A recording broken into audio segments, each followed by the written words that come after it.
Tenemos con nosotros a Sofía Collignon, profesora de Ciencias Políticas en la Universidad Queen Mary. Sofía, buenas noches, bienvenida.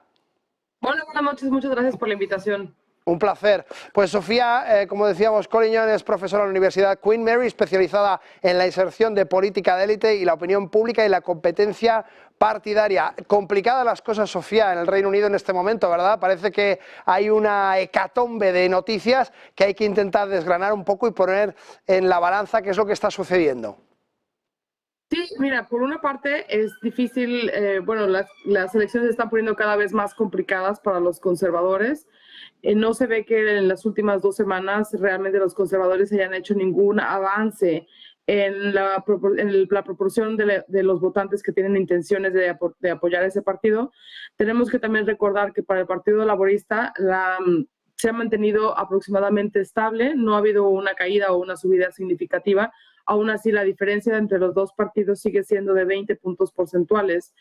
Realmente los ganadores, o lo que yo podría decir que es interesante, es que a partir de que Nigel Farage decidió presentarse como candidato y liderar el partido de Reform UK, lo que hemos visto es que muchos votantes que pensaban apoyar a los conservadores se han ido a apoyar a Reform UK. Otro gran ganador en las últimas 2 semanas, aunque tal vez un poco menos atractivo en términos de noticias, son los Lib Dems, el Partido Liberal Democrático. Ellos realmente también tienen una intención de voto que ha estado creciendo, no de forma exponencial, pero ha estado creciendo en las últimas 2 semanas. Este partido, por ejemplo, puede ser interesante para los inversionistas porque sus políticas, digamos que están entre las políticas más liberales, tal vez económicamente de izquierda, que serían las propuestas por los laboristas, y las políticas económicamente de derecha, que serían los conservadores. Los Lib Dems pueden proponer cosas interesantes, sin embargo no se ve como que puedan ganar un número significativo de asientos en el siguiente parlamento. Sofía, ¿qué es lo que a los conservadores les está costando la presidencia? En definitiva, hemos visto muchas decisiones de Rishi Sunak un tanto controvertidas en su mandato y hemos visto una política quizá muy dinámica que no ha acabado de cuajar. ¿Cuáles son para ti los principales errores, podríamos decir, o fallos que ha cometido para que haya tantísima diferencia entre esos laboristas y conservadores? Uno de los fallos más grandes es, bueno, por una parte, los conservadores han estado en poder durante los pasados 14 años y no se ve que ellos llegaron al poder después de la crisis del 2008. Sin embargo, ahora no se ve que realmente haya habido una mejora sustancial en la calidad de vida en el Reino Unido. Entonces, creo que ya tienen un poco, bueno, primero, recordemos que en el 2019, cuando fue la elección pasada, uno de los temas más importantes era Brexit. Sin embargo, los efectos de Brexit se diluyeron, y los efectos inmediatos de Brexit se diluyeron un poco por la pandemia. Ahora lo que está pasando es que estamos experimentando esos efectos del Brexit de forma importante, con un costo de vida altísimo, inflación que no se logra mantener, que se ha mantenido a lo mejor constante entre los últimos 3 meses, pero no baja. Y bueno, esto se traduce también, esto al mismo tiempo en que los conservadores implementaron políticas de austeridad en los servicios públicos que ya hace que se note que hay problemas para tener servicios públicos de la calidad esperada. Entonces, creo que es una combinación entre no hay una mejora en la calidad de vida, los servicios públicos están viéndose mermados y en este momento ya no pueden ellos argumentar que podrían hacer cosas diferentes en los siguientes 5 años, porque ya el público está cansado de las mismas políticas conservadoras durante los pasados 14 años que no se ha visto que funcionen.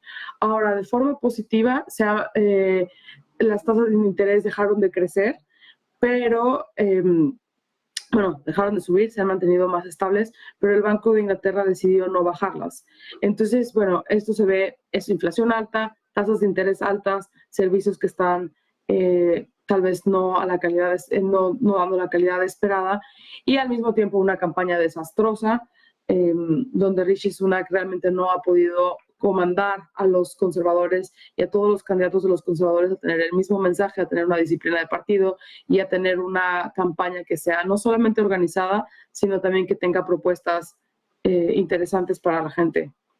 Ha apostado un poco más Rishi Sunak por ese continuismo en los errores que habían cometido anteriormente y quizá ha propuesto un poco menos que los mensajes que están viniendo por parte de los laboristas. ¿Cuáles son, Sofía, esos mensajes que realmente están calando en la población en el Reino Unido? Porque al fin y al cabo estamos viendo también un poco ese incremento en el panorama global del populismo, de esa exacerbación en los distintos partidos políticos, pero que tienen ese mismo rasgo, justamente lo comentábamos en la entrevista anterior, tanto populismo de izquierdas como de derechas como de centro están empezando cada vez a surtir más efecto. ¿Cuáles son los mensajes principales que crees que están resonando más en el electorado británico?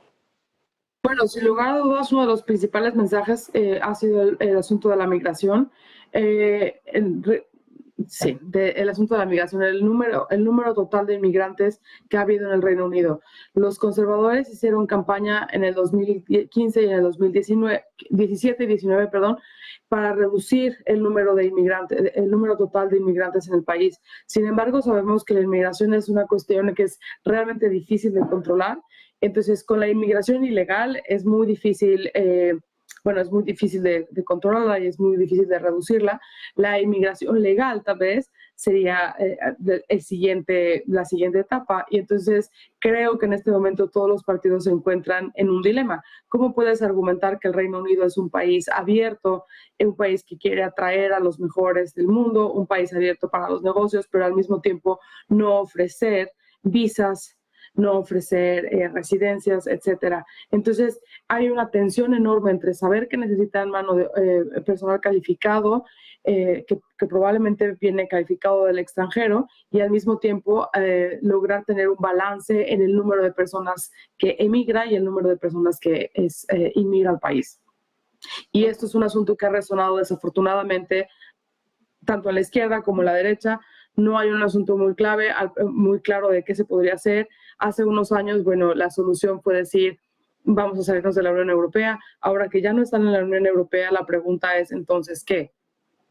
Exacto, al final un poco esa fuerza laboral es lo que está resonando como más importante a la hora de tomar decisiones, pero claro, dentro de la fuerza laboral hay una cosa importante que es, en definitiva, la fuerza empresarial. Todos aquellos que contratan a toda esa fuerza laboral y que forman el tejido económico del Reino Unido, desde el Brexit han observado, lógicamente, una falta de suministros, una disminución de su facilidad a la hora de recibir suministros fuera de la isla en el Reino Unido, y que lógicamente están incrementando sus costes. Si además ahora con la inflación alta tenemos unos costes de financiación mucho más altas por esos tipos tan altos, por encima del 5% en el Reino Unido, ¿cuáles son las propuestas que proponen? Bueno, una de las propuestas de los laboristas es han tardado mucho tiempo en decir claramente si van o no a subir la tasa de impuestos. Y bueno, en las últimas declaraciones lo que han mencionado es que podrían subir la tasa de impuestos, pero solamente para las personas que están más arriba en la escala del ingreso.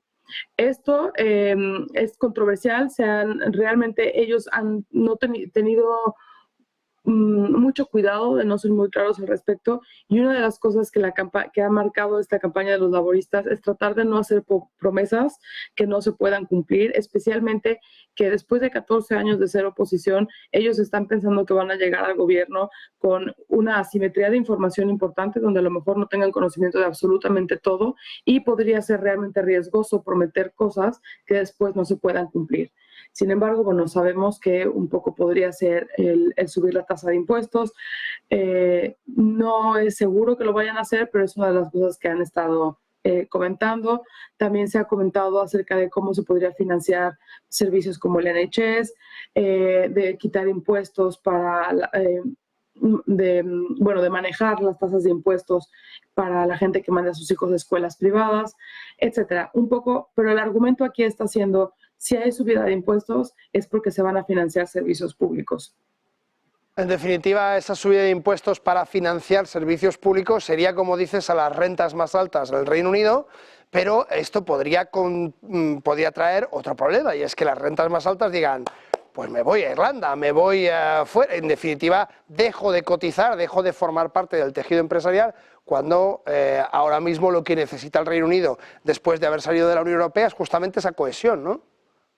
Es esa cuestión y un poco de estabilidad. O sea, hasta hace unos años, realmente, bueno, hay que recordar también que el gobierno del Reino Unido ahorita es Rishi Sunak, pero venimos de un periodo donde en menos de 2 años ha habido bastantes primeros ministros. Entonces, bueno, Theresa May, luego tuvimos a Boris Johnson, luego tuvimos a Liz Truss, luego tuvimos a Rishi Sunak. Entonces, también es difícil en este momento para la campaña el argumentar que las cosas van a cambiar o que ha sido una secuencia de primeros ministros que han traído más estabilidad. Y creo que en este momento los negocios lo que necesitan es saber qué estabilidad ofrece el Reino Unido. No es posible pensar que en traer dinero o en traer el negocio al Reino Unido pensando que las visas, por ejemplo, para personal calificado podrían cambiar en el siguiente año. Entonces, creo que el reto más grande en este momento es ofrecer claridad y ofrecer certidumbre a los mercados empresariales. Pues desde luego todo un reto con ese Brexit en el que se empiezan a sentir ya esos efectos de manera acuciante, justamente por esa dilución después de la pandemia, como muy bien nos has contado, Sofía. Muchísimas gracias por acompañarnos hoy. Sofía Collignon, profesora de Ciencias Políticas en la Universidad Queen Mary, siempre un placer recibirte. Muchas gracias por la invitación. Un placer.